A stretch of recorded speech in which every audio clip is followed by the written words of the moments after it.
ताजिए का इस्लाम से क्या ताल्लुक़ है और ये ताजिए इंडिया, पाकिस्तान, बांग्लादेश, बर्मा के अंदर ही क्यों निकाले जाते हैं, बाकी मुस्लिम देशों में क्यों नहीं। इस वीडियो में आपको सब कुछ जानने को मिलने वाला है, बस वीडियो को लास्ट तक ज़रूर देखें। इस्लामिक कैलेंडर के मुताबिक नया साल यानी कि 1446 हिजरी का पहला महीना मुहर्रम है, जो 8 जुलाई से शुरू हुआ है। यानी 8 जुलाई को मुहर्रम की 1 तारीख थी।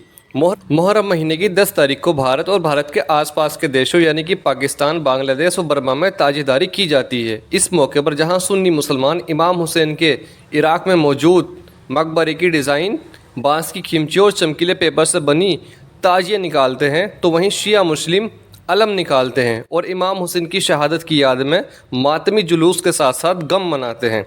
दरअसल मुहर्रम कोई त्यौहार नहीं है, ये इस्लामिक कैलेंडर के पहले महीने का नाम है। इस महीने की 10 तारीख को इस्लाम धर्म में आशूरा के नाम से जाना जाता है। आशूरा क्या है ये अलग चीज़ है, इस टॉपिक पर कभी और बात करेंगे। 9-10 या 10-11 तारीख को पूरी दुनिया के मुसलमान रोज़ा भी रखते हैं। 10 मुहर्रम 61 हिजरी यानी अंग्रेजी तारीख के हिसाब से देखें तो 10 अक्टूबर 680 ईस्वी को इराक के करबला मैदान में बड़ी जंग हुई थी, जो पूरी दुनिया के मुसलमानों के सीने पर खंजर की तरह है। इस दिन उस टाइम के मुस्लिम बादशाह यजीद और उसकी फ़ौज ने पैगंबर मोहम्मद साहब के नवासे हज़रत इमाम हुसैन और उनके परिवार और साथियों सहित सभी को शहीद कर दिया था। इसके बाद ये दिन आशूरा के बजाय इमाम हुसैन की शहादत के लिए याद किया जाता है।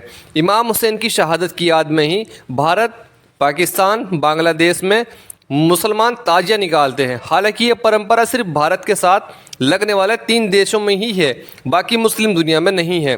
ताजिए का इस्लाम धर्म से कोई ताल्लुक़ नहीं है, ना ही मुस्लिम देशों में ये परंपरा है। ताजिए की शुरुआत भारत में बरसों पहले तैमूरलंग बादशाह के ज़माने में 8 अप्रैल 1336 ईस्वी को हुई थी।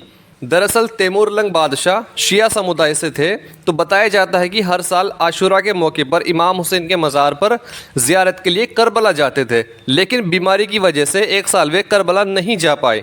उनको दिल की बीमारी थी, इसलिए हकीमों ने उनको सफ़र के लिए मना किया था। ऐसे में बादशाह सलामत को खुश करने के लिए दरबारियों ने एक योजना बनाई ताकि इससे बादशाह खुश हो सके, और इसके बाद दरबारियों ने उस वक्त के कलाकारों को इकट्ठा करके उन्हें इराक के करबला में मौजूद इमाम हुसैन के रोज़े यानी मकबरे का डिज़ाइन बनाने का आदेश दिया। इसके बाद कुछ कलाकारों ने बांस की खिमचियों से इमाम के मकबरे का ढांचा तैयार किया। इस तरह भारत में पहली बार 8 हिजरी को तैमूरलंग के महल में उसे रखा गया। फिर इसके बाद ताजिए की पूरे देश में धूम सी मच गई। देश भर के राजा रजवाड़े और जनता इन ताजियों की ज़ियारत के लिए आने लगे। तैमूरलंग को खुश करने के लिए देश की अलग अलग रियासतों में भी इस परंपरा की शुरुआत हो गई। ख़ास तौर पर दिल्ली के आसपास के जो शिया समुदाय के नवाब थे, उन्होंने तुरंत इस परंपरा पर अमल शुरू कर दिया। तब से लेकर आज तक इस अनूठी परंपरा को भारत, पाकिस्तान, बांग्लादेश और बर्मा में पालन किया जा रहा है, यानी कि मनाया जा रहा है।